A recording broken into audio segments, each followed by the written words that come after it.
Olá, louvado seja nosso Senhor Jesus Cristo.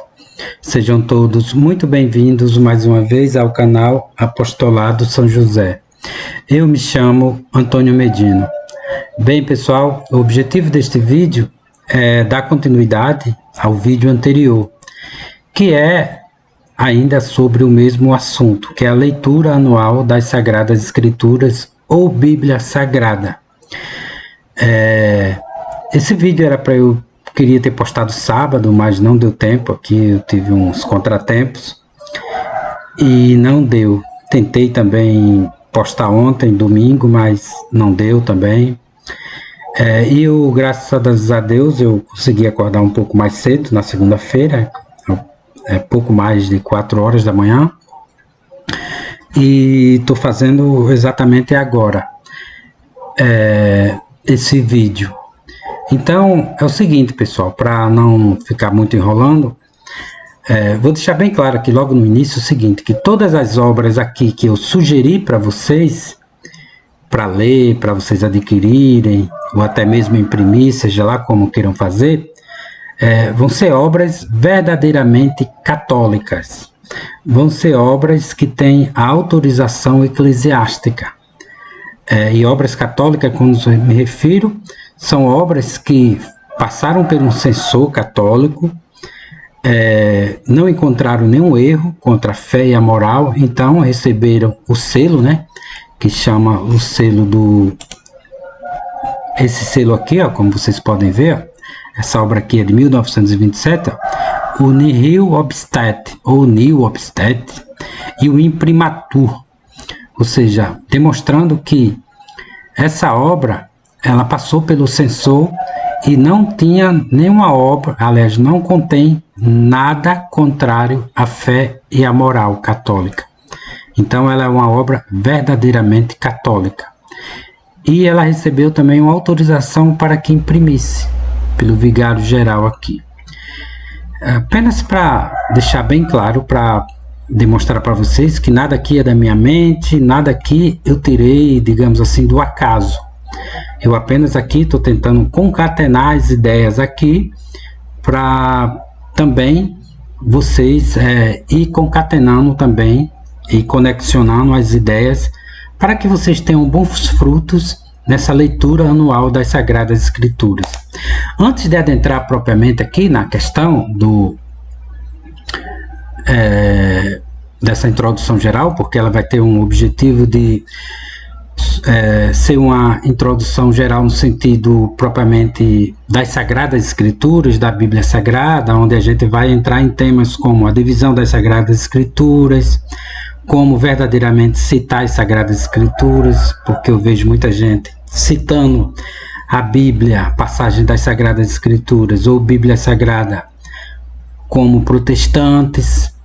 Pode ser uma coisa assim simples, assim aparentemente simples, mas não é, porque dá-se a entender que até o modo de citação bíblica foi protestantizado, infelizmente.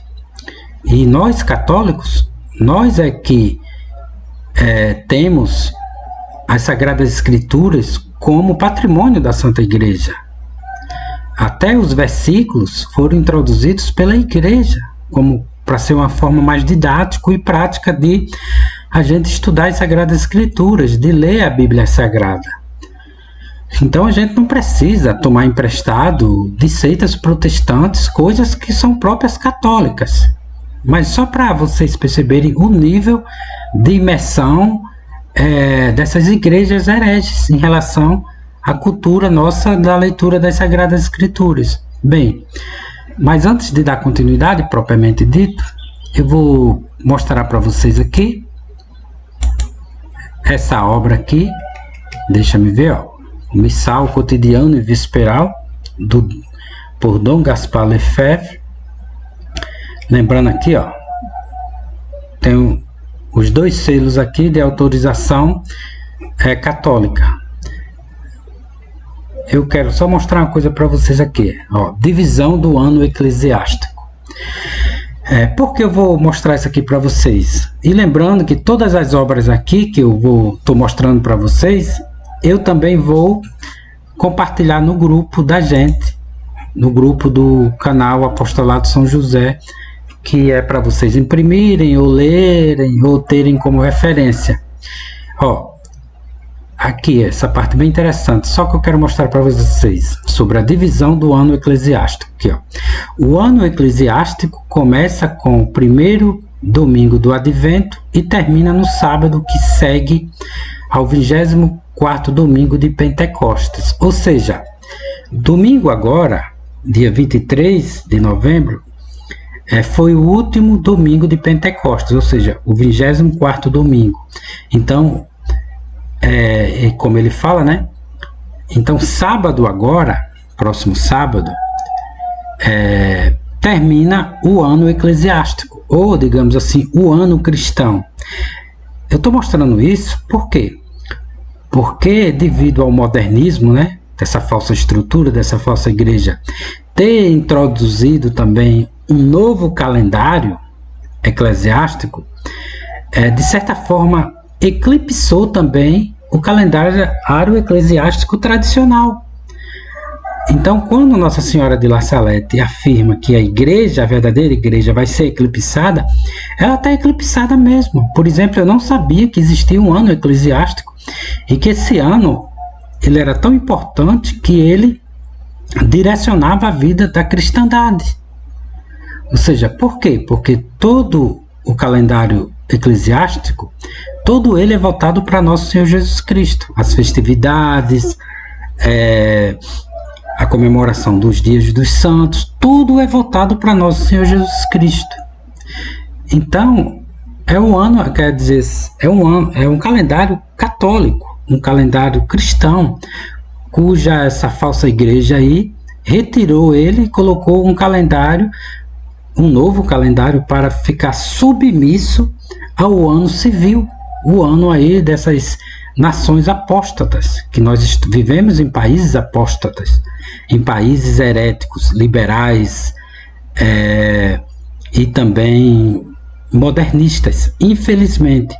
Mas nós não, nós somos católicos e como tal a gente tem que ordenar a nossa vida aos princípios cristãos, aos princípios de Nosso Senhor Jesus Cristo. Ficou bem claro?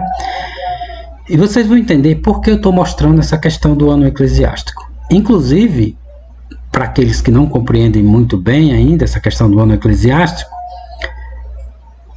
eu sugiro que vocês assistam um canal, se vocês quiserem, lógico, chamado, se eu não me engano, Rezar em Latim.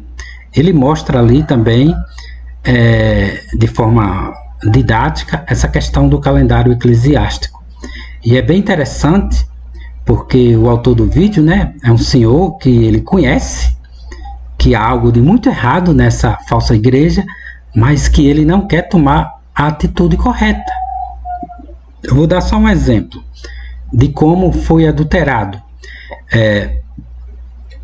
No dia 2 de novembro, que é o dia que se comemora o Dia de Finados, esse ano caiu no domingo. Só que, de acordo com o calendário eclesiástico, de acordo com a doutrina verdadeiramente católica, se cair no domingo, essa comemoração do Dia de Finados, ele é transferido para segunda-feira. Ele não pode ser comemorado no domingo, porque domingo é o dia do Senhor. Mas nessa igreja modernista não. Caiu no domingo, se comemora no domingo mesmo. Esquece Nosso Senhor Jesus Cristo, esquece tudo. O que importa é o ser humano. Deu para compreender? E eu fiquei até com essa dúvida esse ano, se tinha isso. Aí depois eu vi, depois vocês podem até observar nesse próprio calendário aqui, ele mostra, tanto nesse quanto do Dom Beda, que eu também tenho, vou compartilhar com vocês, tanto um quanto o outro tem essa observação de que se o Dia de Finados cai no domingo, então ele é transferido para o outro dia, no caso para segunda-feira.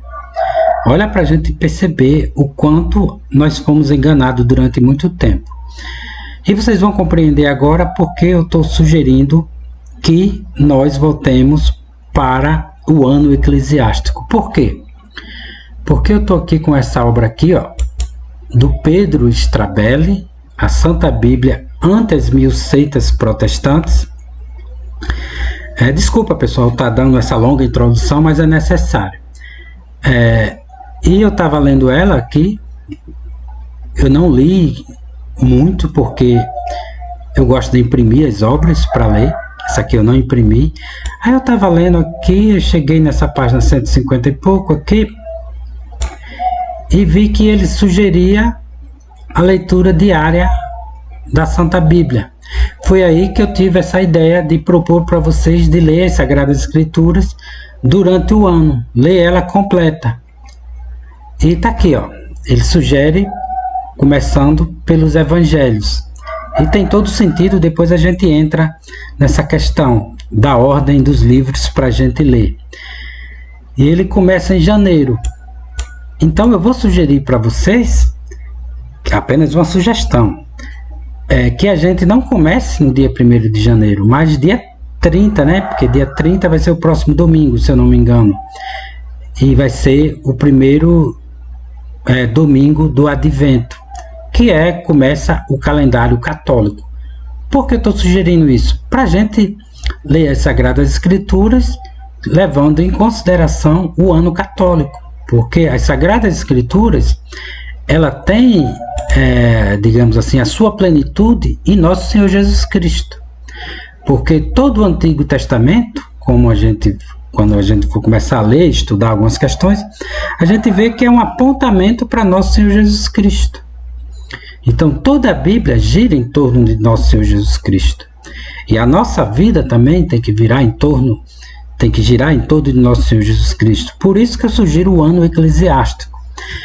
Espero que vocês tenham compreendido.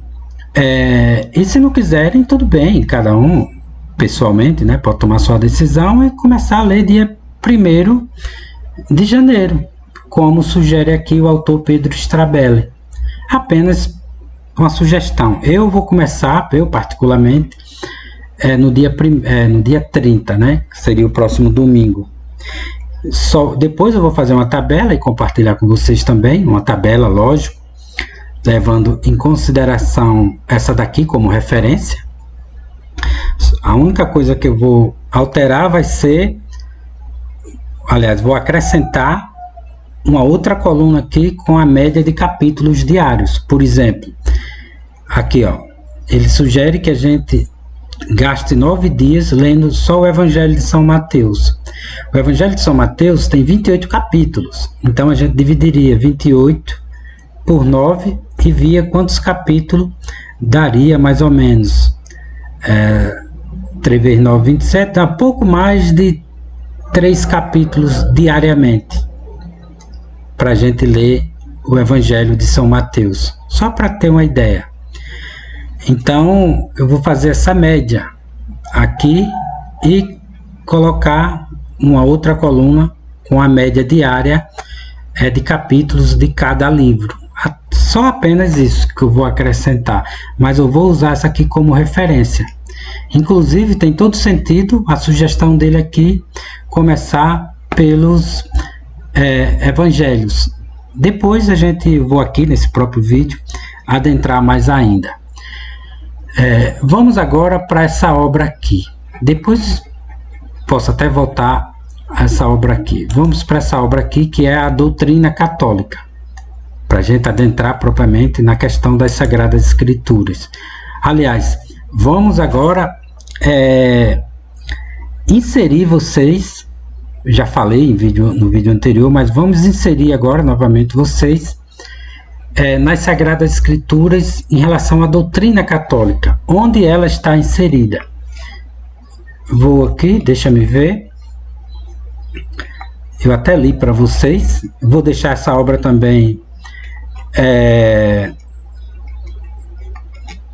no canal. Aliás, no grupo do WhatsApp e também no grupo do Telegram, para todos que estiverem lá. Questão bem interessante aqui, ó. A fonte da revelação.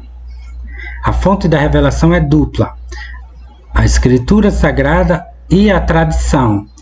Então, as Sagradas Escrituras, dentro da doutrina católica, ela é tida como, digamos assim, uma fonte de revelação. Ou seja, um meio de que Deus nos revelou a sua vontade. Ou seja, é pelas Sagradas Escrituras e pela tradição. Lembrando que a questão da nossa doutrina, que a gente vai estudar, uma das partes dela, é a Sagrada Escritura. Deu para compreender? Então, aqui é bem interessante a definição de Sagrada Escritura. A Escritura Sagrada ou Bíblia é o conjunto dos livros que foram escritos por inspiração do Divino Espírito Santo, tem como autor o próprio Deus e chegaram à Igreja com este caráter. Aqui, o Concílio Tridentino. Aí aqui ele entra na questão que eu não vou entrar aqui, mas isso aqui é bom que vocês leiam. Vocês compreender o que é o cânon bíblico, por exemplo, cânon. Cânon ou regra é a reunião dos livros que a Igreja reconhece como inspirados e vem a ser todas as obras mencionadas no cânon do Concílio de Trento, que é o artigo de fé, né? E aqui pelo Concílio Vaticano. Aí tá aqui, ó. Aí aqui ele elenca os livros do Antigo Testamento e os livros do Novo Testamento. 46 livros no Antigo Testamento e 27 livros no Novo Testamento, totalizando ao todo 73 livros. Tudo isso aqui vocês leem aqui, ó, vários sentidos da Bíblia. Eu não vou ler para vocês aqui para o vídeo não ficar demasiadamente longo. Depois entra na questão da tradição. Eu vou ler aqui apenas uma questão para vocês que é referente a as regras de nossa fé. Por exemplo, os protestantes, né, como eles não têm sucessão apostólica, eles não têm regra de fé propriamente dita. Todos eles afirmam que a única regra de fé deles são as Sagradas Escrituras. Mas isso é falso. Por quê? Porque se fossem as Sagradas Escrituras, então eles seriam uma única igreja protestante. Porque a Bíblia é apenas uma. Mas por que existem milhares de seitas protestantes? Porque cada qual mente ao afirmar que a única regra de fé deles é as Sagradas Escrituras, mas cada qual interpreta ao seu modo as Sagradas Escrituras. É tanto que cada um, se não concordar com a interpretação do outro, funda a sua própria igreja. Então a única regra de fé dos protestantes não são as Sagradas Escrituras, é o próprio orgulho, é a própria mente deles, é o próprio liberalismo deles, porque eles são liberais, cada qual entende conforme quer. Então nós católicos não, nós temos nosso Senhor Jesus Cristo como fundador da igreja e deixou os apóstolos para dar continuidade, que hoje são os bispos, e deixou um chefe que é São Pedro, e nós temos regras claras de nossa fé. É importante deixar bem claro isso. Nós temos regras. A gente não age aleatoriamente, de acordo com a mente nossa de cada um. Não. A gente segue regras. E é por isso que eu vou ler aqui essa parte aqui que é bem específica. Aqui, ó. Tanto a tradição como a Escritura Sagrada tem, para intérpretes e órgãos infalíveis, quer o Papa sozinho, quer os bispos reunidos em concílio ecumênico, quer até os bispos separados em comunhão com o Papa. Daí resulta que o magistério ou o ensinamento da Igreja é a regra próxima da nossa fé. A Escritura Sagrada e a tradição é a regra remota. Ou, por outra, todo fiel recebe o símbolo de crenças imediatamente da Igreja, imediatamente da Escritura Sagrada e tradição. Quando fala de imediatamente, está falando de maneira direta ali, que é pelo magistério. Por exemplo, quando há um conflito, né, questão de fé, uma dúvida, então o magistério, ou seja, o Papa sozinho, os bispos, eles imediatamente reagem àquilo e formulam um documento, ele direciona as ovelhas, coisas que não acontecem hoje. Isso é uma das provas mais cabais que mostra que estamos diante de falsas estruturas, de falsos pastores, de falsos bispos, falsos papas. Por quê? O mundo inteiro aí imerso em paganismo, de protestantismo, de heresias, de comunismo, de globalismo, e não há nenhum papa desses aí, nenhuma autoridade que faça um documento contrapondo, condenando tudo isso. Pelo contrário, os documentos é só para aprovar. As únicas condenações são tudo contra católicos, seja a missa católica, seja os títulos de Nossa Senhora, mas tudo que é católico é condenado. Mas o que é do mundo, o que é para agradar os inimigos da igreja, aí não, aí se torna uma lei. Inclusive o próprio esse padre Paulo Ricardo, né, afirmou no início que esse Papa Leão seria um defensor da igreja, que seria contra o globalismo. Tá aí, ele deve estar com a cara de tacho, porque todos os documentos praticamente desse Leão é a favor do globalismo. Não há... O exemplo mais assim, digamos, notório disso é agora, essa questão do COP30. Há algo mais globalista do que essa questão, digamos assim, do planeta, da salvação do planeta e tal. E está aí, mostrando que ele não é católico. Ele está preocupado em reproduzir tudo que é globalista. Só a títulos de exemplo.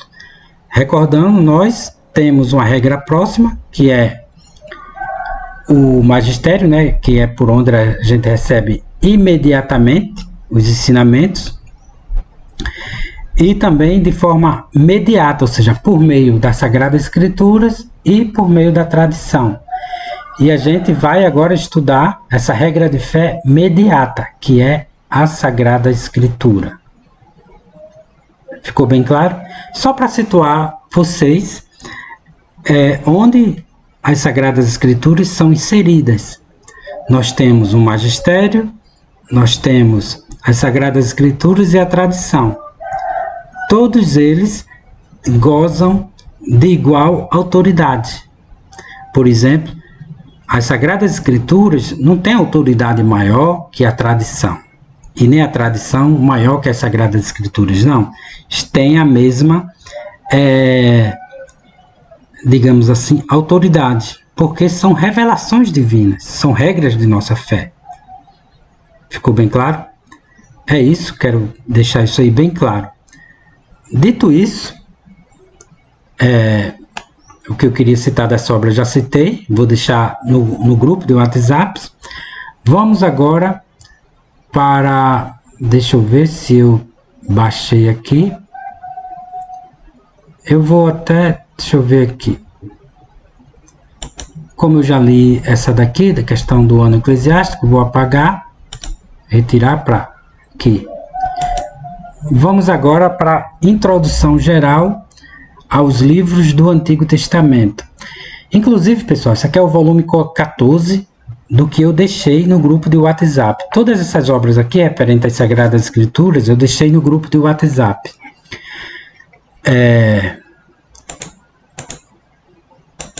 Vamos aqui entrar numa questão bem interessante. Estou mostrando aqui a vocês, ó. Só para vocês, eu tenho essa obra aqui impressa, a nova edição que foi feita. Ó, deixa eu ver aqui.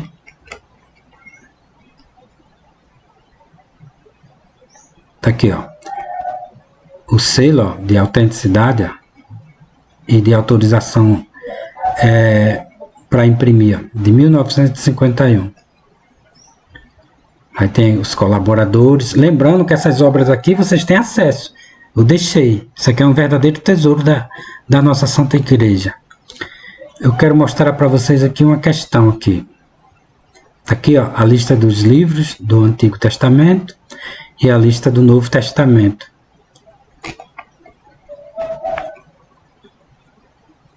Aqui, ó. Bíblia ou Sagrada Escritura é a coleção dos livros que, escritos por inspiração do Espírito Santo, têm a Deus por autor e como tais foram entregues à Santa Igreja. Aqui, ó, Concílio Vaticano, a Constituição.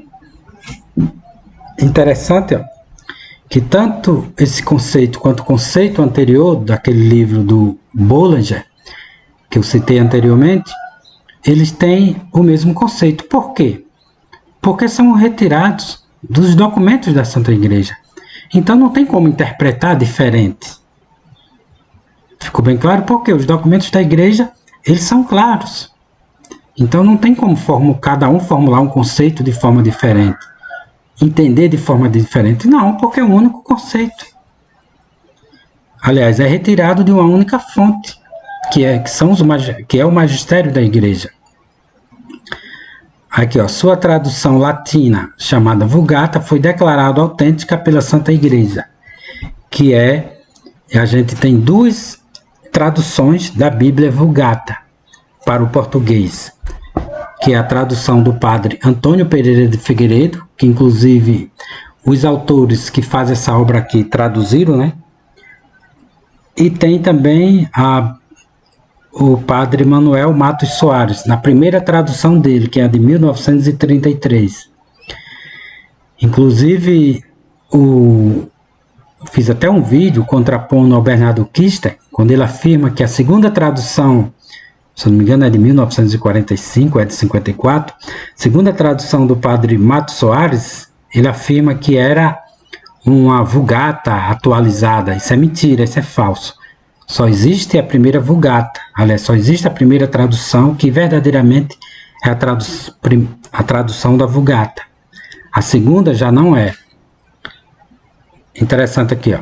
A constituição interna da Sagrada Escritura consiste na inspiração divina e sua entrega à Igreja indica a formalidade pela qual se formam fonte de revelação. Qualquer livro que não se enquadra nestas normas não faz parte da Sagrada Escritura. Aqui, ó, eu quero mostrar uma coisa para vocês aqui interessante. Nomes coletivos da Sagrada Escritura. Aqui, ó. Escritura, Bíblia, Antigo e Novo Testamento. Aqui, ó, divisão das Sagradas Escrituras. Isso aqui eu vou ler para vocês, ó. Por si mesma, a Sagrada Escritura se apresenta em duas partes bem distintas, Antigo e Novo Testamento. Outras distinções surgiram no decorrer dos séculos, quer pela necessidade de dividir-se a matéria em divisão lógica, quer pelo costume das leituras que se faziam na sinagoga e na igreja, quer ainda pela exigência didática dos estudos, como a divisão em capítulos e versículos. Tudo isso aqui foi a igreja que fez. Aqui, ó. Aí tem aqui a divisão lógica. Ó, segundo o Sacrosanto Concílio Tridentino, divide o Antigo Testamento em 44 livros, sendo que as Lamentações e as Profecias de Baruque se juntam ao livro de Jeremias. Caso se separem esses dois livros de Jeremias e também se ponham à parte a carta de Jeremias, é certo que se devem contar 47 livros exarados do Antigo Testamento. Só que interessante que essa carta de Jeremias, se eu não me engano, ela foi juntada ao livro de Jeremias. Agora o livro de Baruque não, ele ficou à parte. Então são 46 livros do Antigo Testamento. E do Novo Testamento são 27 livros aqui, ó. Por outro lado, por outro critério com a matéria, divide-se o Antigo Testamento em livros históricos, didáticos e proféticos. Essa divisão aqui é bem interessante. Aqui, ó. Por quê? Porque tanto o Antigo Testamento quanto o Novo Testamento tem a mesma divisão em gêneros de livros. Por exemplo, aqui, ó. Os livros que fazem parte dos livros históricos. Começa com Gênesis e termina com o livro dos Macabeus.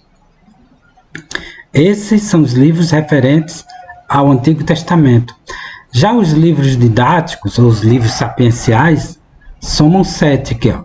Jó, Salmos, Provérbios, Eclesiastes, Cânticos do Cânticos, Sabedoria e Eclesiástico. Todos esses livros aqui é conhecido como livros didáticos ou sapienciais. E tem os livros chamados proféticos, que são todos os livros referentes a profecias, começando aqui com Isaías e terminando com Malaquias. Aqui, ó. Pelo mesmo Concílio Tridentino, foi dividido o Novo Testamento, logicamente, em 27 livros, que antigamente se dividiam apenas em duas grandes partes, Evangelhos e Escritos dos Apóstolos. Segundo a matéria e exemplo do Antigo Testamento, se dividem ainda os livros em livros históricos, didáticos e proféticos. Aqui, ó. Os históricos são 5, são os 4 Evangelhos e os Atos dos Apóstolos.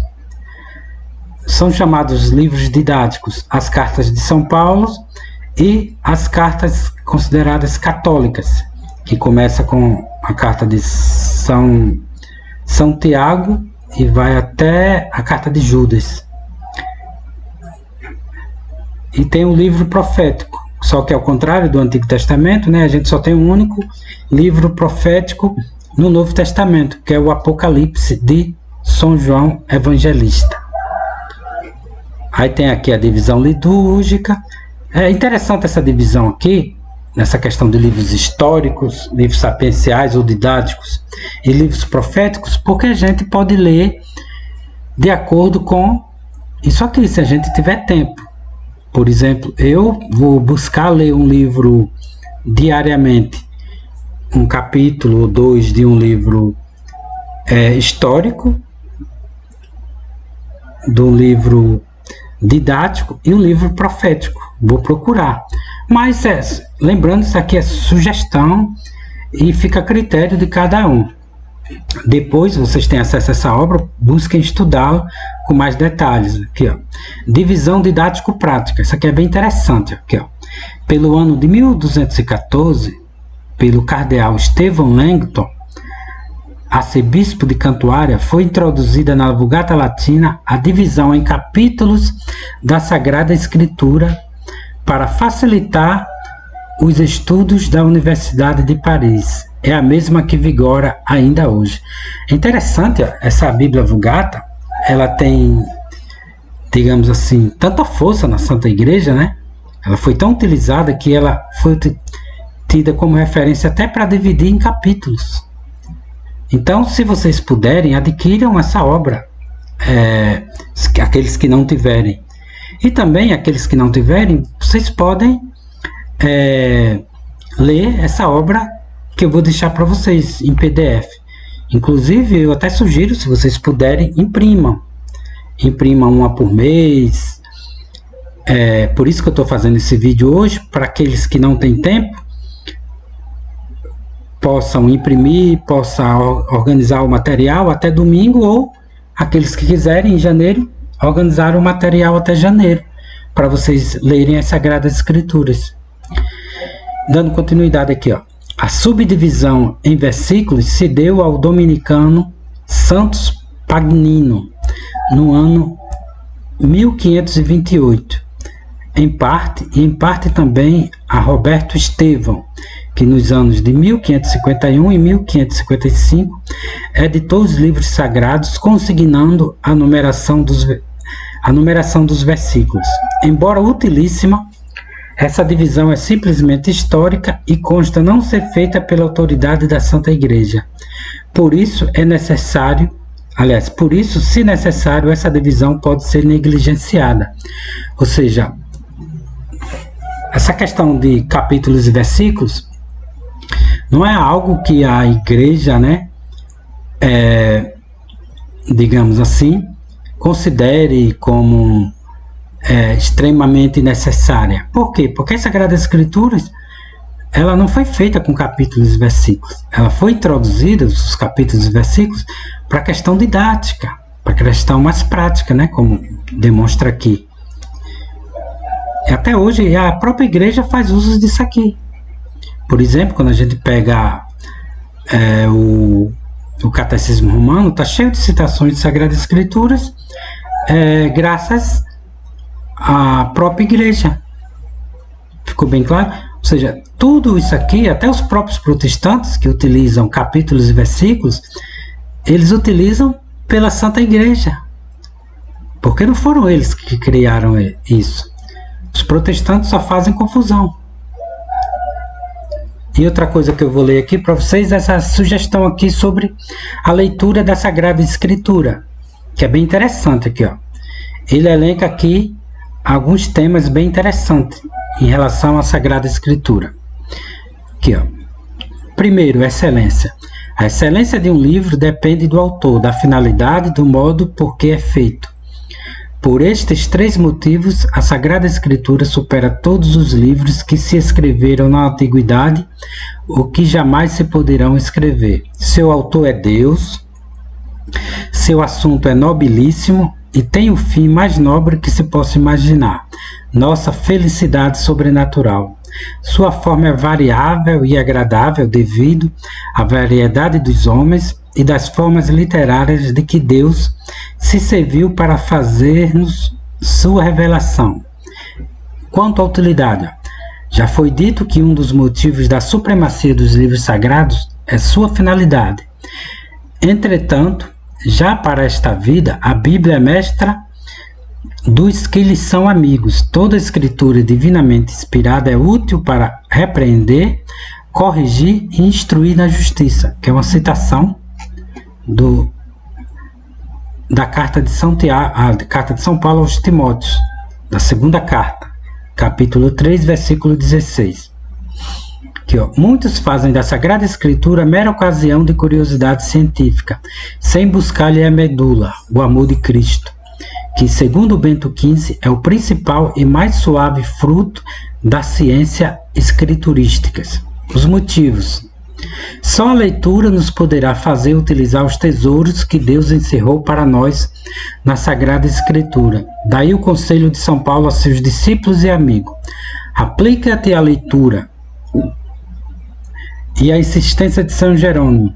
Lê frequentemente a Sagrada Escritura, mas ainda nunca se afaste de tuas mãos. Aí os métodos, né? Há quem distribua as leituras conforme a liturgia. Entretanto, apesar do proveito litúrgico, parece melhor a leitura corrente, conforme a distribuição da Vulgata, sem interrupções ante possíveis dificuldades. Mais proveitoso será ainda o conhecimento prévio do assunto e da divisão geral do livro. É o que a gente está fazendo aqui, né? Quem deseje aproveitar ao máximo deve ainda anotar as partes que lhe parecem mais importantes após a leitura, numa pausa de segundos, rememorá-las meditando. Aí a predisposição de ânimo. Quem busca penetrar um livro, mesmo profano, antes de manuseá-lo, dispõe-se convenientemente para isso. Que se dirá então dos livros sagrados? É preciso amá-los e colocar-se num ambiente religioso para lê-los proveitosamente, porque toda sabedoria vem de Deus. Para entender as Sagradas Escrituras, é sumamente necessário a oração piedosa. Ou seja, é bem interessante, pessoal, realmente a gente tem um ambiente próprio para as Sagradas Escrituras, porque nós somos católicos. Em todo lar católico tem que haver obrigatoriamente um local próprio para a escritura, para oração e leituras piedosas. Aqui em casa, por exemplo, eu tenho um ambiente aqui, a sala onde a gente reza o texto, e os quartos aqui a gente busca fazer de maneira que possa ser um ambiente sempre para oração e leituras piedosas. Então a gente tem que reservar. Muitas vezes a gente não organiza, né, na nossa casa uma sala, bota sofá, enfrenta uma TV, ou seja, temos toda uma organização para as coisas profanas, para as coisas do mundo. Mas para as coisas de Deus, muitas das vezes a gente não tem. Aqui em casa, graças a Deus, a gente não tem TV. Meu menino do meio, né, que ele tem uma condição especial, ele acabou quebrando a TV E foi até bom que a gente está vivendo sem TV maravilhosamente. E outra coisa que é as precauções. Embora utilíssima, não é absolutamente necessária para todos essa leitura. Acrescente-se, pode ser até prejudicial conforme as circunstâncias e pessoas. É, pois, muito justo que a Igreja apresente restrições a respeito das versões e dos lugares que se podem ler. As versões devem ter a aprovação dos senhores bispos, bem como notas elucidativas, notas elucidativas das dificuldades que se costumam fazer a certas passagens. Ou seja, ler de acordo com a doutrina católica, de acordo com as autoridades da Igreja. E interessante, que depois a gente vai ver, que, aliás, todos vocês têm acesso, que essa Bíblia que eu vou disponibilizar para vocês em PDF, ela já vem com algumas explicações de autoridades da Santa Igreja, vem com notas de rodapé. Agora, lembrando, pessoal, deixando bem claro que o nosso objetivo aqui não é fazer um estudo das Sagradas Escrituras detalhado, é uma leitura. Só que a gente tem que ter um conhecimento prévio, uma disposição prévia, que o objetivo deste vídeo é justamente isso. Mostrei para vocês a divisão das Sagradas Escrituras, li para vocês aqui esses prolegômenos, a leitura das Sagradas Escrituras, sugeri para vocês o ano eclesiástico, foi falado aqui também sobre a disposição de ânimo, o local apropriado, que é necessário a gente orar, rezar, termos uma oração antes de ler as Sagradas Escrituras, anotar as partes que a gente considera interessante. Tudo isso aí está sendo falado aqui. Agora eu quero mostrar aqui para vocês uma outra obra. Eu penso que essa aqui o que eu queria falar sobre isso aqui já foi feito, que é, deixa eu ver, isso aqui. Essa obra aqui, ó, Para Entender o Antigo Testamento, do Dom Estevão Bettencourt, da Ordem de São Bento. Essa obra aqui é muito simples e interessante de ler e também estudar, porque é uma obra de introdução ao Antigo Testamento para entender. Não é uma obra com linguagem acadêmica, com linguagem obtusa, obscura, não, é uma obra simples. E eu vou também compartilhar com vocês. E tá aqui, ó, tem o Nihil Obstat e tem o imprimato, bem interessante. Eu tenho do Novo Testamento, aliás, eu tenho sobre os Evangelhos, que ele escreveu também, depois desse aqui, Para Entender o Evangelho, só que não consegui em PDF, e ela só tem, se vocês quiserem, até mesmo, procurei aqui no Google, ela está custando R$ 211,90 na estante virtual, e é uma obra bem, já um pouco acabadinha, assim, deteriorada. Procurei em outros locais, ó, não tem mais aqui, ó, foi esgotado. É do mesmo autor. Tá aqui. Essa aqui é a mesma. E busquei até também que às vezes a gente encontra na Amazon, mas não tem também na Amazon. Tá aqui, ó. Não tem, não está mais disponível. Só que eu consegui adquirir essa obra. Faz muito tempo que eu adquiri. Muito tempo não, acho que uns 3 anos atrás, 2 anos. E ela está bem, realmente, num estado bem um pouco acabadinha também, como essa daqui. Só que eu adquiri na época por R$10, ou foi R$11, no sebo aqui em Natal. E eu vou compartilhar com vocês os capítulos dela aos poucos, para vocês ir compreendendo. Então, aqueles que não quiserem comprar, porque é muito difícil encontrar, eu vou disponibilizando em PDF, por capítulos, vou disponibilizando no grupo, porque ela é muito boa para entender os evangelhos.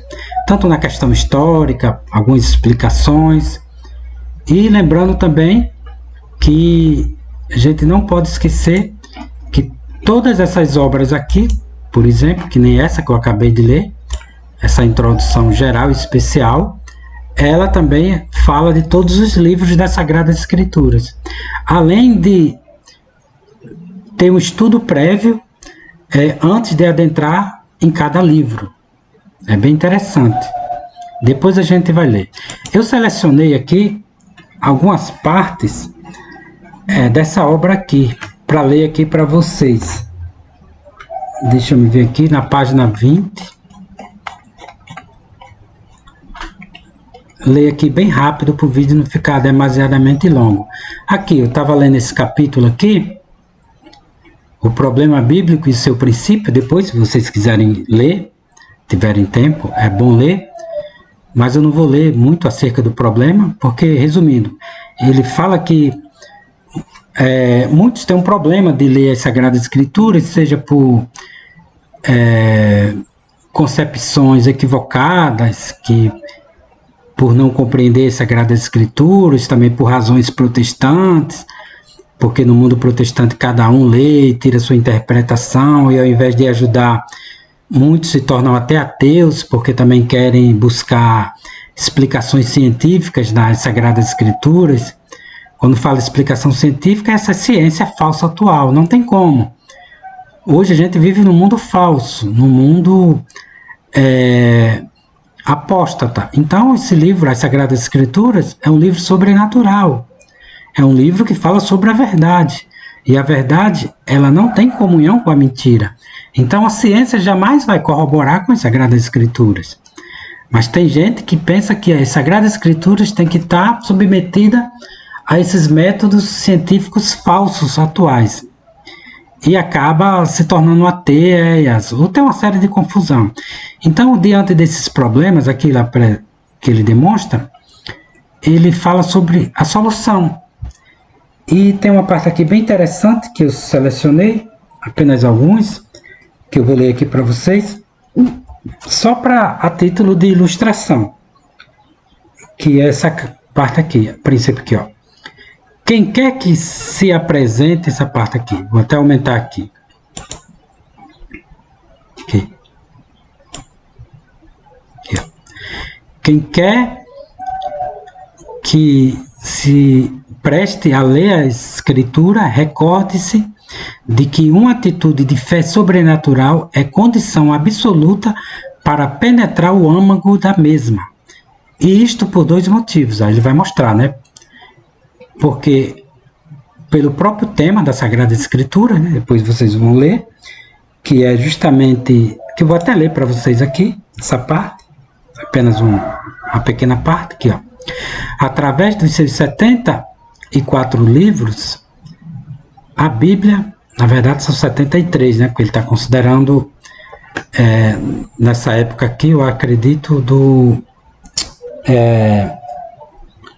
da carta de Jeremias. Aqui, ó.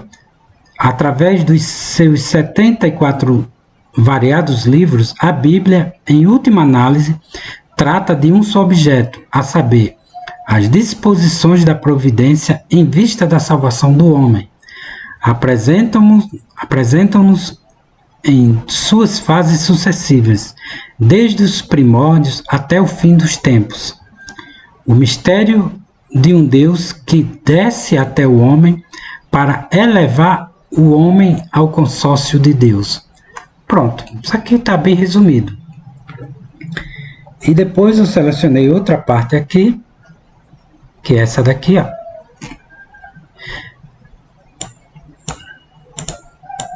Essa aqui. Aqui, ó. Deve-se mesmo observar que, quanto mais a fé viva e forte no leitor, quanto mais a vida sobrenatural nele está arraigada, tanto mais também ele experimenta afinidade com os dizeres da Escritura, longe de se deixar desnortear por textos difíceis. Tal cristão discerne cada vez melhor o que é contingente e o que é mensagem perene em cada uma das passagens da Bíblia. é que lhe fala mais claramente o mestre interior, o próprio autor das Escrituras. Espero que tenha compreendido aqui, eu não vou dar maiores explicações, estou lendo só as principais partes assim que eu considerei que poderia compartilhar com vocês. Vou até dar continuidade aqui, ó. São Gregório Magno exprimia esta verdade numa frase incisiva: os dizeres de Deus crescem com aquele que os lê. Destas considerações decorre que, ao abordar a Escritura, ninguém se prometerá chegar um dia a compreendê-la como compreende um livro ditado unicamente pela sabedoria humana. Ao contrário, tenha consciência de que encontrará passagens diante das quais, até o fim da vida, deverá simplesmente adorar os juízos de Deus, renunciando a exercer o espírito de crítica, a proferir algum juízo. Isso aqui é bem interessante, pessoal. Por quê? Porque é o seguinte, toda a Sagrada Escritura, ela é sobrenatural. Ela é uma revelação de Deus para nós. Então vai ter muitas passagens que a gente não vai compreender. E que por isso a gente não pode desanimar, nem também a gente não pode ter um espírito orgulhoso, de soberba, de criticar, proferir algum juízo nesse sentido. Por quê? Porque Deus é infinito, nós somos finitos. Mas por meio da fé, a gente tem que acatar isso e colocar no nosso coração. Porque a fé é justamente isso. É acreditar naquilo que foi revelado por Deus e entregue à igreja. E as Sagradas Escrituras, ela tem essas características. Então é preciso deixar isso bem nítido. A gente não pode sair formulando juízo.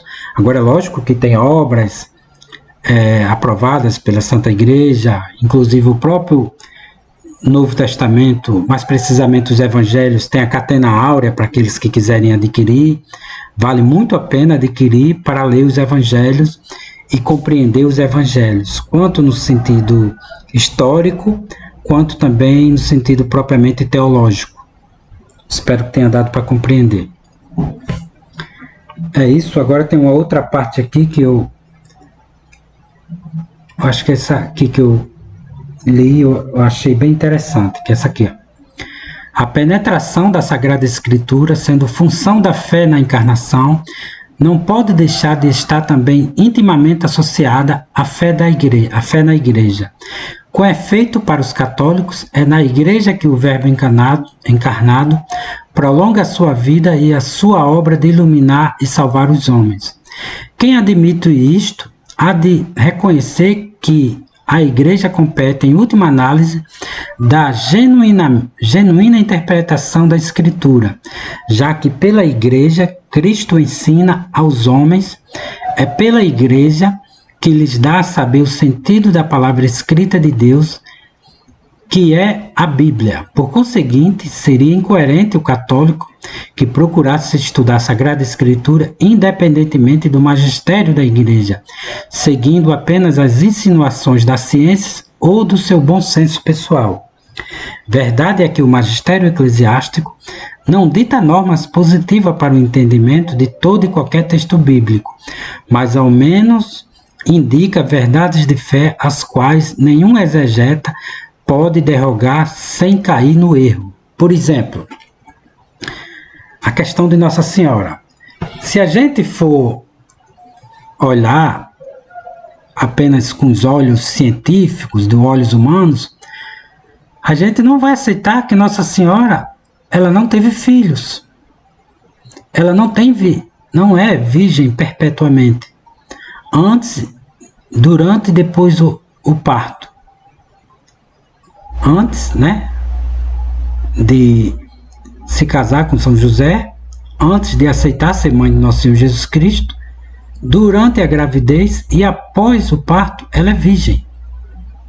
Mas os protestantes não admitem. Por quê? Porque eles querem penetrar no mundo sobrenatural com a própria mente deles. Mas nós não, nós temos o magistério. E o magistério, ele afirma que a virgindade de Nossa Senhora é perpétua, que Nossa Senhora é mãe de Deus. que Nossa Senhora não teve outros filhos além de Nosso Senhor Jesus Cristo. Então, a gente lê as Sagradas Escrituras nesse espírito, no espírito católico. Isso é apenas a título de exemplo. Dando continuidade. É esta fé na Igreja que, dos demais leitores da Bíblia, protestantes, espíritas, racionalistas, etc., só um momento, distancia radicalmente o católico.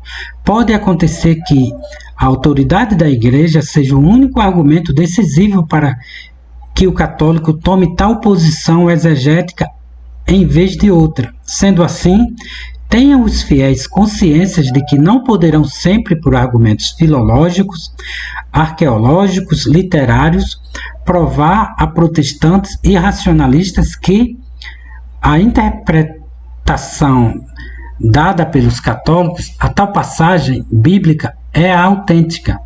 Deverão, pois, não raro, professar que é a voz da Igreja que os leva a optar entre duas explicações que, à luz dos critérios literários, seriam igualmente plausíveis. É aquilo que eu acabei de falar anteriormente, né? Nós temos o magistério, mas os protestantes, espíritas, racionalistas, não. Eles têm a própria mente, têm a própria luz natural da razão, que é insuficiente para penetrar nas Sagradas Escrituras. E outra coisa, pessoal, não vale muito a pena estar discutindo com protestante. Por quê? Porque Bíblia é uma questão de fé. E eles não têm a mesma fé que a gente.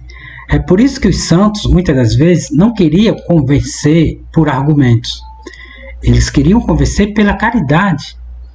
Queriam converter o infiel, o herege, pela caridade, pelos milagres. Por exemplo, Santo Antônio converteu lá um infiel pelo milagre da Eucaristia.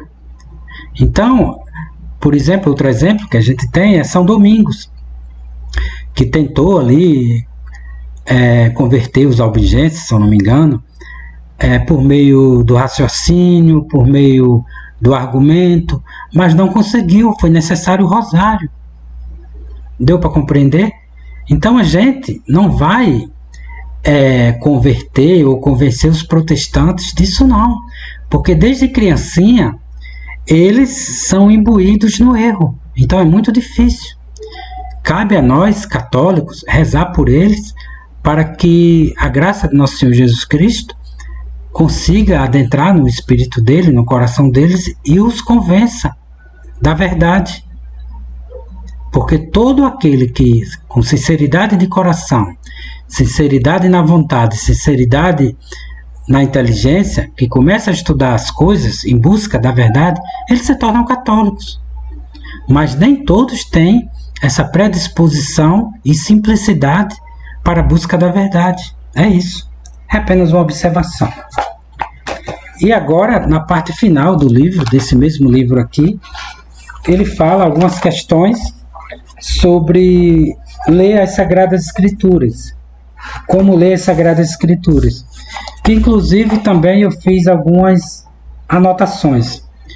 Deixa eu ver aqui na página 236. Deixa eu ver aqui. É num capítulo específico sobre isso. Tá aqui, ó. Como lerei a Bíblia? É o último capítulo, capítulo 14. Mas eu selecionei aqui uma parte específica para ler para vocês. Deixa eu ver aqui. Aqui, ó. A experiência ensina que o contato assíduo com a Sagrada Escritura mesma, empreendido à luz de poucos conhecimentos essenciais e com as disposições de espírito abaixo enunciadas, é suficiente para a frutuosa compreensão da palavra de Deus. Aí depois vocês lerem isso aqui, quais são essas predisposições que ele fala, né? Mas eu separei outras questões aqui, que são as notas aqui bem interessantes. Aliás, umas citações, essas aqui, ó. Aqui, ó. Quem se entrega a uma leitura atenta dos Santos Evangelhos é como que introduzido num templo sagrado, é iniciado nas coisas de Deus, purificado, torna-se melhor, pois Deus lhe fala por aqueles escritos.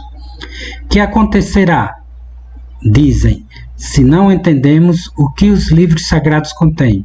Mesmo que não compreendas o que neles estão depositados, lucras grande santificação pela leitura mesma. Se nem mesmo pela assiduidade da leitura chegares a compreender o que está escrito, procura alguém mais sábio, vai ter com o mestre, manifesta teu grande desejo. Quando Deus te vir movido por tão ardente anelo, não desprezará tua vigilância e solicitude, e, ainda que não haja homem capaz de te explicar o que procuras, ele mesmo certamente o revelará a ti. Lembra-te do eunuco da rainha da Etiópia. É impossível, digo, que alguém fique sem fruto se dá zelosamente a leitura atenta e frequente das Escrituras. Isso aqui é uma citação que ele tira aqui, do Sermão de Lázaro. E aqui é bem interessante, pessoal, é o seguinte, que nós temos que valorizar o fato de sermos católicos, ou seja, sermos um batizado, pertencentes ao corpo místico da igreja. Por quê? Porque, sobretudo nos tempos atuais, nós não temos bispos à nossa disposição, sacerdotes. Os sacerdotes, em sua maioria, são modernistas. É muito difícil hoje um sacerdote legítimo, válido, que possa dar as explicações necessárias. Mas nós temos a fé católica. Nós estamos no meio, nós fazemos parte do corpo místico. Então, Deus mesmo vai preencher essa carência se a gente busca a verdade. Deu para compreender? Então, mesmo que a gente não tenha livros à nossa disposição, não temos condições, ou sacerdotes, ou mestres assim das Sagradas Escrituras, Deus, vendo a nossa intenção, Ele vai nos mostrar aquilo que a gente quer. Agora, é lógico que a gente tem que esperar o tempo de Deus. Por isso que eu mostrei, logo nesses vídeos iniciais acerca da doutrina, que quando a gente se apresenta para servir a Deus, a gente tem que esperar o tempo de Deus. E muitas das vezes Deus parece tardar, de acordo com a nossa conveniência. Mas, na verdade, Ele age sempre no tempo oportuno e de acordo com a capacidade de cada um de nós.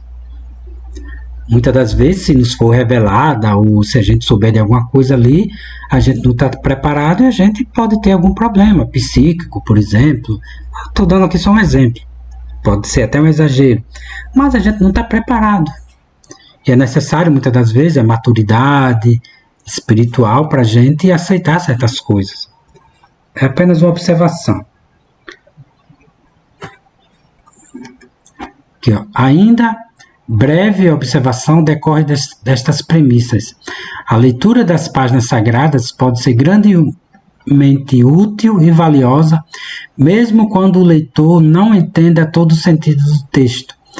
É São João Crisóstomo quem ensina, ou seja, está aqui essa citação aqui, ó, que eu acabei de ler para vocês, que é do sermão, acho que era do sermão sobre Lázaro. Então, pessoal, é o seguinte, ó, mesmo que a gente não compreenda, só o fato mesmo de a gente já estar lendo, a gente já se santifica um pouco. E tem outra parte aqui que eu separei aqui na página 238, que é essa aqui, ó. Inseparável da fé viva é a caridade. Já na ordem natural, é o amor que leva o homem a procurar o objeto amado, a fim de contemplar de perto e desfrutar. Assim, ou muito mais, na ordem sobrenatural é a caridade, ou o amor de Deus que abre o olho da mente, aguça a visão da fé e possibilita ao cristão penetrar mais e mais o sentido das verdades encerradas nos textos bíblicos ou nas fórmulas dogmáticas. Para conseguir o intento, o amor a Deus move naturalmente o cristão a purificar sua mente e o seu afeto de qualquer imagem ou inclinação alheia à santidade do Altíssimo. A pureza de coração, como diz Jesus no Evangelho, faz ver a Deus, pois cria connaturalidade com o Senhor e com os atributos, as obras do Senhor. Tema de que fala a Escritura. Isso aqui é bem apropriado para a gente aqui. Ou seja, a Sagrada Escritura tem todo esse benefício e a gente tem que se dirigir a ela com amor. Então Deus, com sua própria caridade, com seu, digamos assim, com seu próprio amor, ele vai inflamando no nosso coração, na nossa vontade, na nossa mente, uma predisposição, uma pureza de coração para a gente ter ali, como diz aqui, ó, uma connaturalidade com ele. Sermos assim mais próximos a ele. Isso é uma questão de fé também. Então, o que é essa caridade nossa natural? É a gente colocar à disposição da verdade todo o nosso intelecto, a nossa vontade, o nosso ser, para conhecer, amar, como a gente fala, né? Que nossos 3 objetivos aqui na Terra é conhecer, amar e servir a Deus.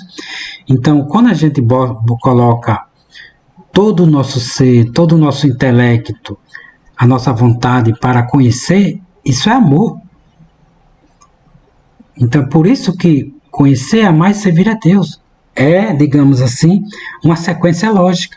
Primeiro a gente conhece, depois a gente ama e depois a gente serve. Porque a gente não tem como servir dignamente, de forma correta, se a gente não amarmos. E a gente só ama aquilo que a gente conhece. Isso é uma sequência. E tem uma parte aqui que eu queria até mostrar para vocês. Eu não sei se eu lembro. Deixa eu ver aqui, só um momento, por favor. É uma passagem bem interessante desse livro que eu tinha anotado. Esqueci, era uma nota de rodapé, por exemplo, na verdade.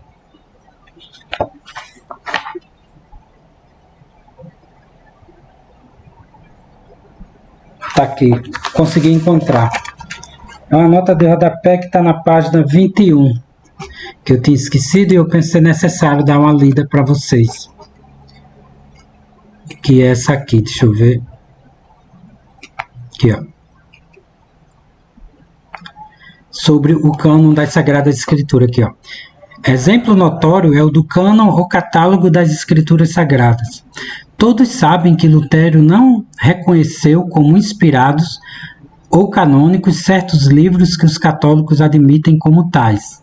Assim, os livros de Tobias, Judite, os livros de Macabeus, Sabedoria, Eclesiástico, Baruque, Hebreus, Tiago, Segunda Carta de São Pedro, Segunda e Terceira Carta de São João, a Carta de Judas e o Apocalipse, ou seja, todos esses livros aqui que eu acabei de citar, o Lutero não admitia nas Sagradas Escrituras. Os protestantes apresentam razões deduzidas da história para os rejeitar. Os católicos também desenvolvem argumentos para os admitir. As razões de uma parte e de outra não bastam para dirimir a questão. Se os católicos mantêm o seu ponto de vista, isto se dá, em última análise, porque creem na autoridade infalível do magistério da Igreja. Ou seja, hoje, né, os protestantes falam tanto, né, do Apocalipse, mas no início o próprio Lutero rejeitava o livro do Apocalipse. Então, se hoje existem as Sagradas Escrituras, é por causa da Igreja. Se hoje muitos recorrem à Carta de São Tiago para falar sobre a verdadeira religião, né, que é a questão das viúvas, tal, aquela coisa toda, sobre a fé também, que eles muito recorrem, o conceito de fé do livro dos Hebreus, é pela Igreja Católica e não por Lutero, porque Lutero mandou retirar esses livros das Sagradas Escrituras. Eu queria só deixar isso aqui bem claro. Agora, dando continuidade para as últimas páginas que eu estava mostrando para vocês, que eu até li para vocês. Deixa eu ver aqui, vou voltar agora para vocês para a página, deixa eu ver,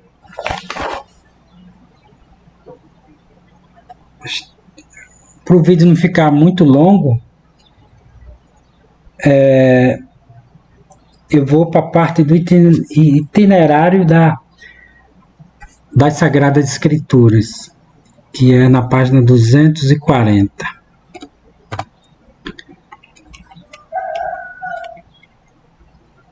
Tá aqui. Tem outra parte que eu queria ler para vocês, mas não vai dar tempo. Aqui, ó. Uma norma válida para a leitura profícua de qualquer obra se aplica com particular insistência ao uso da Bíblia Sagrada. Quem deseja realmente adquirir conhecimento do livro de Deus não pode se contentar com leituras feitas a esmos ou segundo inspiração momentânea, embora com assiduidade e periodicidade.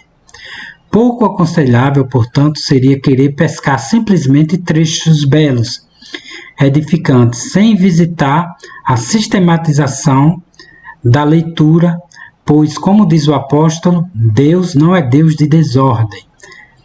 Aqui é bem interessante essa parte aqui, porque para a gente ter uma ordenação, a gente não pode ler a esmo. Ah, não, eu quero ler um salmo hoje, não, eu estou me sentindo triste, vou procurar alguma passagem que me alegre. Não é assim. Isso aqui não é um livro de superstição, aqui é um livro ordenado. Aí tem aqui essa parte aqui interessante aqui, ó. As indicações aqui sugeridas não poderão ser muito minuciosas, visto que há um mestre interior em cada cristão, o qual guia cada alma por vereda própria. Adapta a sua personalidade ao seu tipo de espiritualidade. Eis, porém, algumas diretivas certamente úteis a todos os fiéis. É aquilo que eu falei em alguns vídeos anteriormente. Por mais que a gente sugira, né, ler um livro sequencialmente, mas cada pessoa tem sua personalidade, tem, digamos assim, sua vontade diferente. Por exemplo, tem pessoas que podem ter mais afinidades com o livro dos Salmos, então vai preferir ler o livro dos Salmos logo, entre os livros sapienciais. Outros, entre os livros sapienciais, gostam mais de Provérbios, ou de questões mais práticas, então vai para o livro do Eclesiástico, ou Provérbios.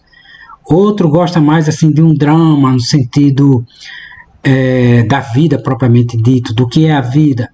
Vai ali para o livro do Eclesiastes ou o livro de Jó, e assim sucessivamente. Deu para compreender? Outros também, ao ler os evangelhos, podem preferir o livro de São Mateus, outro o livro de São Lucas. Mas o que é importante é que a gente leia. Ficou bem claro? É isso que que eu queria passar para vocês. Tem uma parte aqui que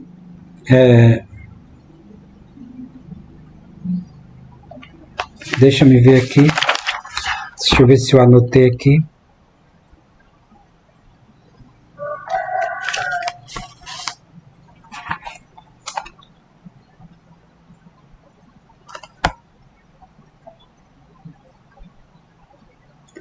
Acho que na página 241. Aqui, ó. No Novo Testamento, dá-se-á a primazia aos evangelhos sinóticos, Mateus, Marcos e Lucas, os quais poderão ser lidos ou separado ou conjuntamente, isto é, considerando-se ao mesmo tempo os textos paralelos. Far-se-á seguir o livro dos Atos dos Apóstolos, que continua a narrativa dos Evangelhos. E só depois é o livro de São João. Constituída esta base histórica, abordar-se-á o Evangelho de São João, que apresenta a história mediata, contemplada de um ponto de vista superior ou da eternidade. Logo depois estarão a propósito as 3 epístolas e assim sucessivamente. Aqui é a sequência que ele nos coloca para ler as Sagradas Escrituras. A leitura do Antigo Testamento, conforme alguns autores, está aqui fala, aí vai mostrando os livros, a sequência. E ele começa, né, sugere logo começarmos pelo Novo Testamento. Igualmente, essa obra aqui do Strabelli, começando pelo Novo Testamento, ou seja, faz parte da doutrina católica começar a lermos as Sagradas Escrituras pelos Evangelhos. Deixa eu ver se eu separei mais alguma coisa, acho que não. Bem, pessoal, eu acredito que é isso mesmo. Eu vou deixar também para vocês essa obra aqui, A Legítima Interpretação da Bíblia, do Lúcio Navarro. Tem também o Obstet e o Imprimato. Eu li para vocês aqui. Uma coisa que eu quero ler para vocês aqui, para não ficar o vídeo extremamente longo, é essa aqui, ó. Aliás, eu vou deixar para vocês lerem, que o vídeo vai ficar, eu acho que, senão vai ficar mais de 1h30, mais ou menos. O Decreto Lamentabile da Sagrada Inquisição Romana e Universal, ratificado pelo Papa São Pio X, que é o decreto sobre as proposições modernistas que foram condenadas. Tem umas aqui que é só específica sobre as Sagradas Escrituras. Aqui, por exemplo, demasiada simplicidade ou ignorância revelam os que creem que Deus é verdadeiramente o autor das Sagradas Escrituras. Isso aqui é falso, pessoal. Aqui, ó, a inspiração dos livros do Antigo Testamento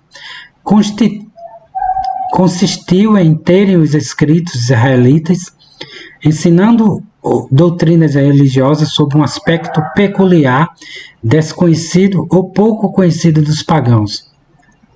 Essa proposição aqui também é falsa, é modernista. A inspiração divina não se estende a toda a Sagrada Escritura a ponto de preservar de todo erro todas e cada uma de suas partes. Aqui também é falso. Todas essas proposições aqui, ó, da 9ª até a 19ª, são falsas. Inclusive, a última é o seguinte: os exegetas heterodoxos interpretam o verdadeiro sentido das Escrituras com mais facilidade que os exegetas católicos. Isso aqui é falso. Ou seja, pessoal, isso aqui foi condenado pelo São Pio X. Por quê? Porque essas proposições já era praticamente comum na época dele. Todas essas proposições aqui, ó, sobre, por exemplo, a Sagrada Escritura, sobre a autoridade das decisões da igreja, sobre a filosofia religiosa na escola, tudo isso aqui, essas proposições foram condenadas, 65 proposições. Aqui, ó, isso aqui é bem interessante. O catolicismo atual não pode conciliar-se com a verdadeira ciência, a não ser que se transforme num cristianismo sem dogmas, isto é, num protestantismo amplo e liberal. Isso aqui é falso. A verdadeira ciência, a igreja concilia sim. A igreja só não concilia com essa falsa ciência que está aí. Isso aqui é bem interessante. Depois eu vou deixar também no grupo de WhatsApp para todos lerem, terem acesso, que vale muito a pena. Eu queria mostrar para vocês só uma questão aqui, ó. Essa obra aqui de introdução, só para finalizar, ela é bem interessante. Por quê? Aqui, ó, sim, uma coisa que eu queria mostrar para vocês, que eu já esqueci, é essa questão, ó, da citação bíblica. Aqui, ó. A vírgula separa capítulos de versículos. Exemplo, Gênesis, capítulo 3, versículo 5. C é capítulo, V de versículo, como mostra aqui, ó. Os dois Cs são capítulos e os dois Vs versículos. Aqui, ó. O ponto e vírgula separa capítulos. Exemplo, Daniel, capítulo 4, versículo 5 e capítulo 7, versículo 3. O ponto separa versículos. Aqui, ó, Isaías, capítulo 7, versículos 14 e versículo 20. Tá vendo? Então, vocês lerem isso aqui, dêem uma estudada, nessa questão da citação bíblica, para não se confundir com a citação protestante. Por exemplo, o protestantismo, eles utilizam 2 pontos para separar capítulo de versículo. Por exemplo, aqui, se eles fossem citar capítulo Gênesis 3, versículo 5, ele colocaria capítulo 3, aqui, aí 2 pontos, 5. Isso é protestante. O católico não, tem esse modo próprio aqui de citação. Essa introdução aqui, que eu depois leio e estudo isso aqui é bem interessante.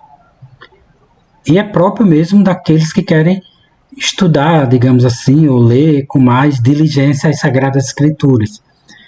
Anotar aquelas passagens que tem alguma dúvida ou que é mais interessante, vocês façam uso disso aqui. Essa introdução geral é bem interessante aqui, ó. Quero mostrar só uma coisa aqui a vocês. Deixa eu ver aqui. Deixa eu olhar aqui na última página, que é onde está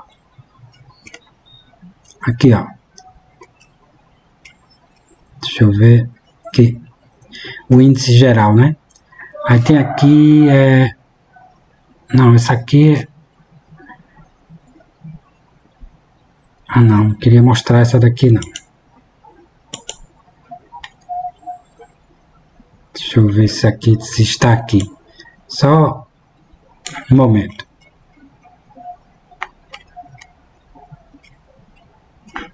Também não está aqui.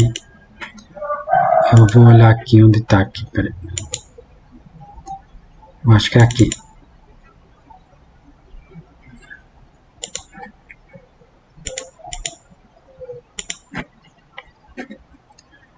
Vamos lá para o final.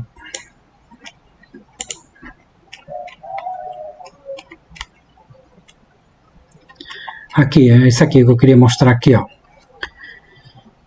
Que é bem interessante, ó, sobre os evangelhos, a introdução aos evangelhos. Aqui é bem interessante, depois vocês leiam isso aqui, é bem interessante mesmo. Aqui na página 375.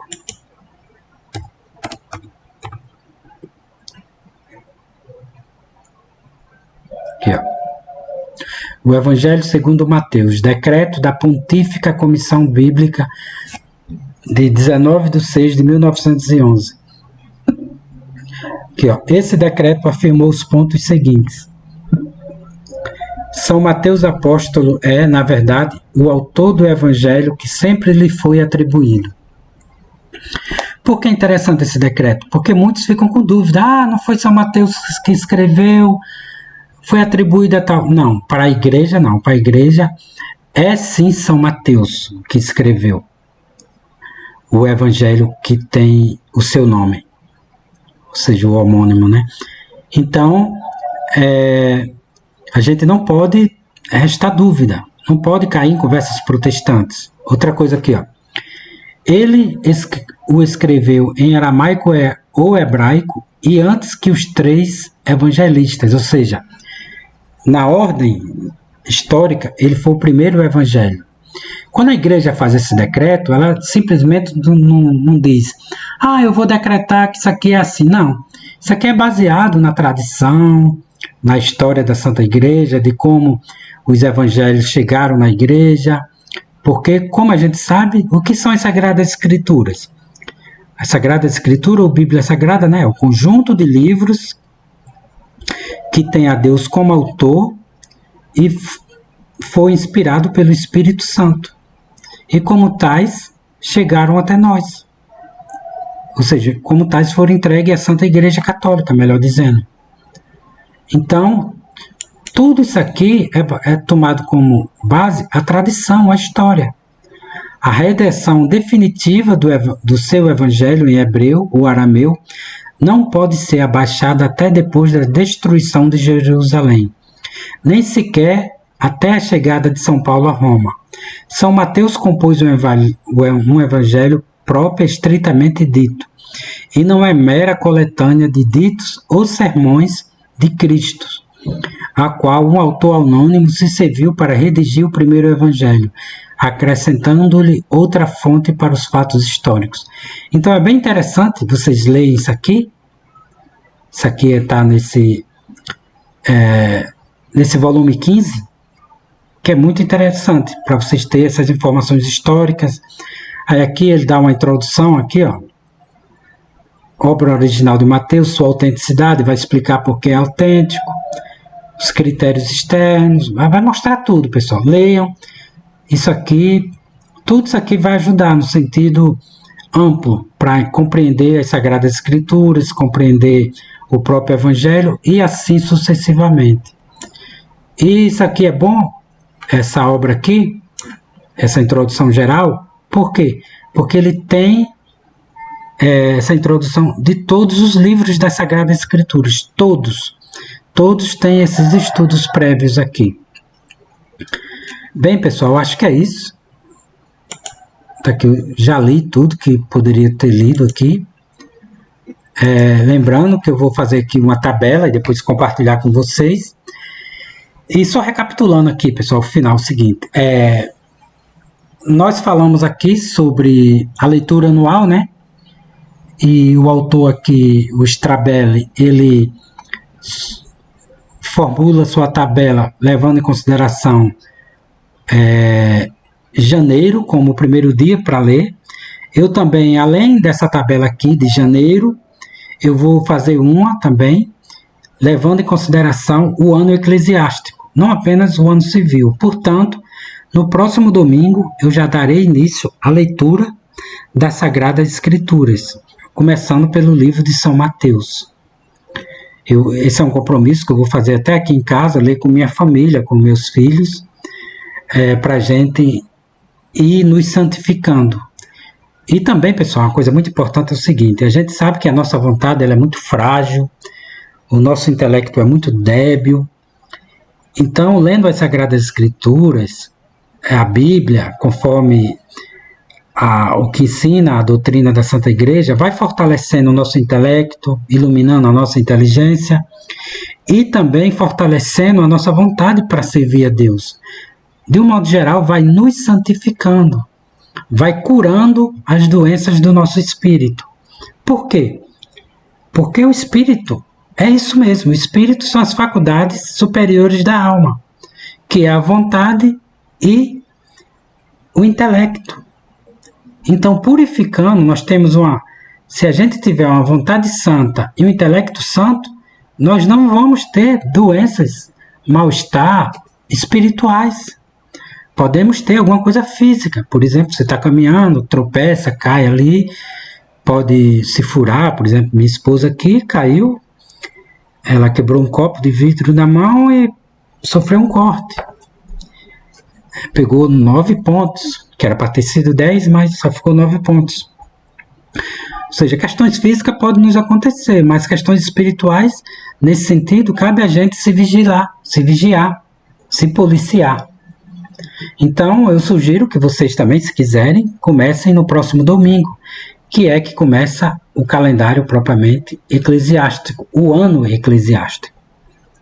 E a gente faz os cálculos, tomando em consideração aqui, por exemplo, se a gente começar no próximo domingo, calcula do dia 30 até o dia 8.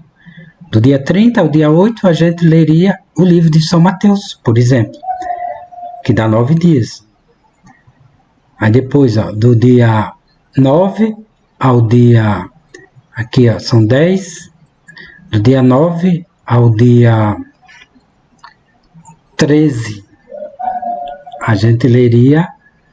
Estou falando isso aqui de dezembro. 9 a 13 de dezembro, a gente lê São Marcos. E assim sucessivamente.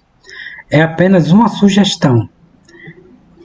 Aí está aqui as outras sugestões dos outros livros. Aqui, por exemplo, ele pede para ler os livros sapienciais só em outubro, mas a gente pode ler de forma conjunta, aqueles que tiverem tempo.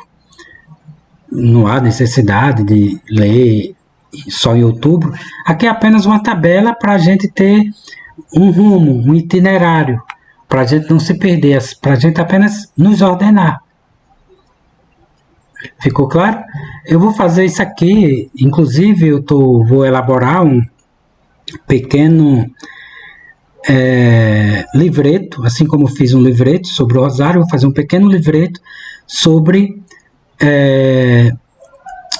a leitura das Sagradas Escrituras anualmente. É isso, pessoal. Eu penso que isso aqui já é o suficiente para essa introdução nossa. Então, eu fiz isso com o objetivo de facilitar aqueles que querem estudar, ter o norte, né, para ler as Sagradas Escrituras, e também se preparar, porque o ano civil já está próximo e o ano eclesiástico também já está aí. Então, eu vou deixar no grupo de WhatsApp todas essas obras aqui que eu citei e algumas outras, se for necessário, para a gente dar início. Eu sugiro, pessoal, aqui apenas uma sugestão, de que vocês, se puderem, né, imprimam, pelo menos mensalmente, um volume de cada obra dessa aqui, dessas Sagradas Escrituras. Por exemplo, vou buscar imprimir uma por mês.